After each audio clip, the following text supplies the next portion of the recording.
Big TV భక్తి సమాచారం WhatsApp ఛానల్లో జాయిన్ అవ్వండి. అన్ని విశేషాలు ఎప్పటికప్పుడు తెలుసుకోండి. కుంభరాశి ధనిష్ఠా నక్షత్రం 3, 4 పాదములు, శతభిష నక్షత్రం మరియు పూర్వభాద్ర నక్షత్రం 1, 2, 3 పాదాలకి జన్మించిన మీరు కుంభరాశి వారుగా పరిగణించబడుతున్నారు. ఈ యొక్క విశ్వావసునామ సంవత్సరం మీకు శుభాశుభ ఫలితాలు ఎలా ఇస్తుందని చూస్తే, ఈ సంవత్సరం శని మీ యొక్క జన్మం నుంచి మీనంలోకి మారుతున్నారు. అంటే 7.5 యొక్క 3వ దశలో మీరు వస్తున్నారు. 2 దశలు అనుభవించి 3వ దశలోకి వచ్చేసారు. అంటే పాదశనిగా మారిపోతుంది. వీరికి ఈ సంవత్సరం శని జన్మ ద్వితీయ రాశులతో సంచరించే మిక్కిలి శ్రమకరంగా ఉంటుందని కూడా చెప్పవచ్చు. ఇదేదో మీకు బాగా ఉంటుంది బాగా లేదని చెప్పడం కాదు. ఒక గ్రహం బాగలేకపోయినా మిగతా గ్రహాలు బాగున్నాయి, అవి కూడా చెప్పుకుంటూ వస్తాను. ఏ కార్యంలో సానుకూలంగానికి చాలా ఇబ్బందిగా ఉంటుంది. వృధా కార్యక్రమాలు ఏందో అలసట, భార్యపుత్రాది స్వజన విరోధములు, ఆరోగ్య లోపములు జరిగే అవకాశాలు ఉన్నాయి. అకారణ కలహములు అయ్యే అవకాశాలు ఉన్నాయి. పాప చింతన కలిగే అవకాశం ఉన్నాయి.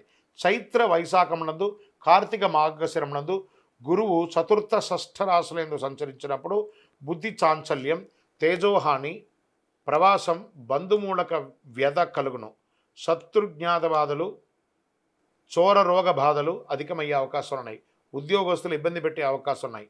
మిగిలిన సమయం అంతా కూడా పంచమ గురువు అయినందున చాలా వరకు పరిస్థితులు అనుకూలించే గురు భగవానుడు అనుకూలంగా కలిగిస్తున్నాడు. మీకు పుత్రవృద్ధి, సుజనత్వం, ప్రభు అనుకూలత, రాహు ద్వితీయ జన్మరాశుల్లోనూ కేతువు సప్తమ అష్టమ రాశుల్లోనూ సంచరించే వృధా వ్యయం, వృధా వైరం, అధిక ప్రయాస కలుగుతుంది. భార్య భర్తల మధ్య కూడా కాస్త సఖ్యత లోపం అవుతుంది.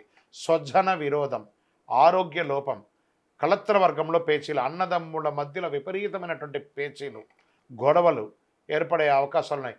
ఆఖరికి విడిపోయే అవకాశాలు కూడా ఉన్నాయి. ఇది భయపెట్టడానికి చెప్పట్లేదు, నిజాన్ని చెప్తున్నాను. చైత్ర వైశాఖ మార్గశిర వశ్యమాసంలో కొంత అనుకూలం వస్తుంది.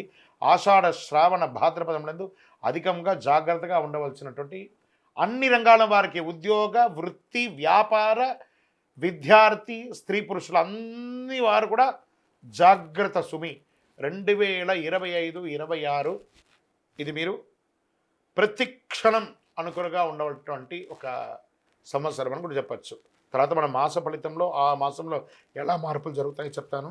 ఓవరాల్ 45% అనుకూలం, 55% ప్రతికూలం. అంటే మీరు ఎక్కడున్నారో ఒకసారి మీరు ఊహించుకోండి. మీరు మనం నడిచి వెళ్ళే దారిలో ఒక స్పీడ్ బ్రేకర్ ఉందంటే తెలిసిందంటే మనం జాగ్రత్త పడతామా లేదా అలా ఎక్కి కింద పడిపోతాం కదా.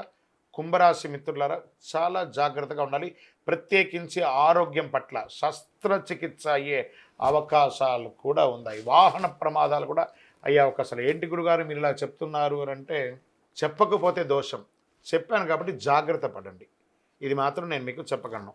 నక్షత్ర పరంగా ధనిష్ఠా వారికి ఆషాఢ బహుళం నుండి సంవత్సరాంతం వరకు నైదన తారయందు కేతు సంచారం. శతభిష వారికి మార్గశిర శుక్లం నుండి సంవత్సరాంతం వరకు జన్మతారయందు రాహు, ఆషాఢ బహుళం నుండి సంవత్సరం వరకు కేతు సంచరిస్తున్నారు.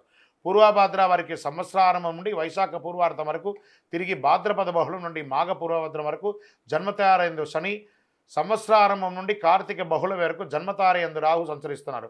మొత్తం మీద మీరు ఈ సంవత్సరం చాలా జాగ్రత్తగా ఉండాలి. నవగ్రహ శాంతి చేయాలి. శని భగవాన్ని ప్రార్థన చేయాలి. దేహి మే బుద్ధి వైశిష్ట్యం, దేహి మే నిత్య యవ్వనం, దేహి మే పరమానందం, దేవదేవ శనీశ్వర, స్వామి భగవానుడా, శని భగవానుడా నువ్వే మాకు దిక్కు, వేరే గతి లేదు, సర్వస్య శరణాగతి. ఇలా పొందండి. మీ ఇష్ట దైవాన్ని ప్రార్థన చేయండి. వెంకటేశ్వర స్వామి వారిని స్తుతించండి. ఏదైనా ఒక దీక్ష తీసుకోండి, ఆధ్యాత్మిక దీక్ష తీసుకొని ఆధ్యాత్మిక చింతనతో ప్రవర్తించండి. 7 అనే ఒక సంఖ్య, 9 అనే ఒక సంఖ్య మీకు కలిసి వస్తుంది. బ్రౌన్ కలర్, బ్లూ కలర్ ఎక్కువ ధరించండి. చెప్పులు పేదవాళ్ళకి దానం ఇవ్వండి. 9 అనే ఒక సంఖ్య గల నలుపు చెప్పుల్ని పేదవాళ్ళకి దానం ఇవ్వండి. ఒక గొడుగు ఇవ్వండి, నల్లటి గొడుగునివ్వండి. చలివేంద్రాలు ఏర్పాటు చేయండి, మజ్జిగ చేయండి. 10 మంది వాళ్ళ యొక్క మనస్సు కడుపు చల్లబడేటప్పుడు ఆ ఆశీర్వాదం మిమ్మల్ని కాపాడుతుంది. మీ వయస్సు ఎంత ఉందో మీ నక్షత్రం రోజు ఇష్టదైవం దగ్గరపై అన్ని దీపాలు వెలిగించండి. ఇంకను సకల దోషాలు తొలగి ఆనందంగా ఉండడానికి ఈ యొక్క కరుంగాళి అద్భుతమైనటువంటి అతి శక్తివంతమైనటువంటి కరుంగాళి మాలను ధరించండి. విజయోస్తు. For more videos like this, subscribe Big TV channel.